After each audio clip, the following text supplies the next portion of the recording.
আজ আমি আপনাদের সঙ্গে উত্তরবঙ্গের অত্যন্ত জনপ্রিয় লাফা শাকের রেসিপি তৈরি করে দেখাবো। বাজারে অহরহ এই শাকটা কিনতে পাওয়া যায় এরকম সময়। আর এই শাকটাকে লাফা বলে, কেউ আবার লাফাস বলে, কেউ আবার নাপাও বলে। তো আমরা সাধারণত এটাকে লাফা শাকই বলি। তো দেখতেই পাচ্ছেন আমি এখানে 2 মুঠো লাফা শাক কিনে নিয়ে এসেছি। আর এই যে এত কচি কচি এরকম করে শুধু আগাটা কেটে নিচ্ছি।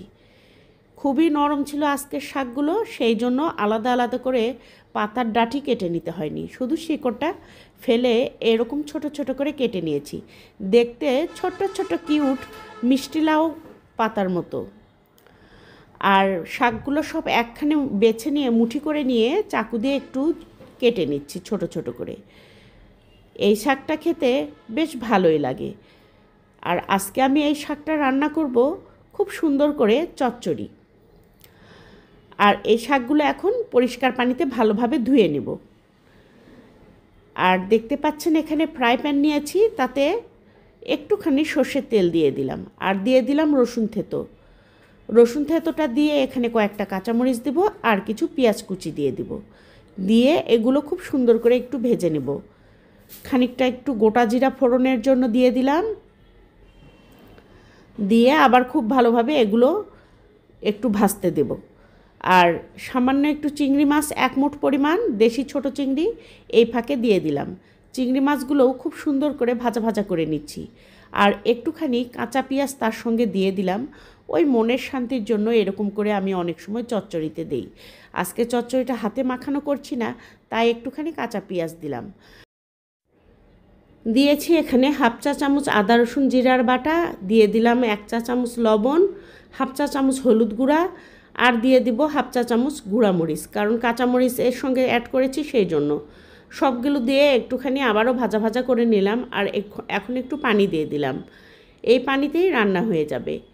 ছোট্ট 1 মগ পানি দিয়েছি। আর এর মধ্যে আলু কুচি দিয়েছি সামান্য একটু, তার সঙ্গে শাকগুলো দিয়ে দিলাম। আর এখন একটা ঢাকনা দিয়ে ঢেকে দিচ্ছি, শাকগুলো একটু সফট হয়ে যাক। আর এখন ঢাকনা ওপেন করে নিয়ে দেখলাম শাকগুলো অনেকটাই সফট হয়ে গেছে, তরকারিতে বলকও চলে এসেছে। এখন খুব ভালোভাবে উল্টে পাল্টে নাড়িয়ে মিশিয়ে নিচ্ছি। লাফা শাকের এই রেসিপিটা কিন্তু খেতে ভীষণই ভালো লাগে। এইরকম একটা রেসিপি হলে আর কিছুই লাগে না। উপর থেকে সামান্য একটু ধনেপাতা দিয়ে দিলাম। এগুলো আমার ছাদ বাগানের ধনেপাতা।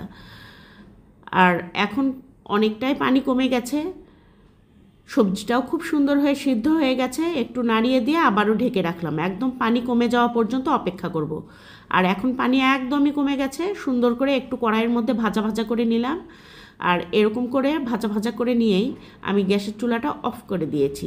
রান্নাটা একদম আমার কমপ্লিট হয়ে গেছে। একটুক্ষণ দমে রাখবো ঢাকনা দিয়ে ঢেকে, ওই মিনিট 5 মতো দমে রেখেছিলাম।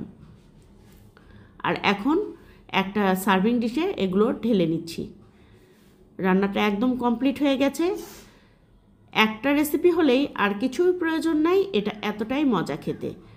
তো বন্ধুরা, কেমন লাগলো আমার আজকের রেসিপি? আশা করছি আপনাদের কাছে অনেক ভালো লেগেছে। যদি ভালো লেগে থাকে আর আমার চ্যানেলে নতুন হয়ে থাকেন, তাহলে চ্যানেলটি অবশ্যই সাবস্ক্রাইব করে পাশে থাকা বেল আইকনটি বাজিয়ে অল অপশনে একটা ক্লিক দিয়ে দিবেন।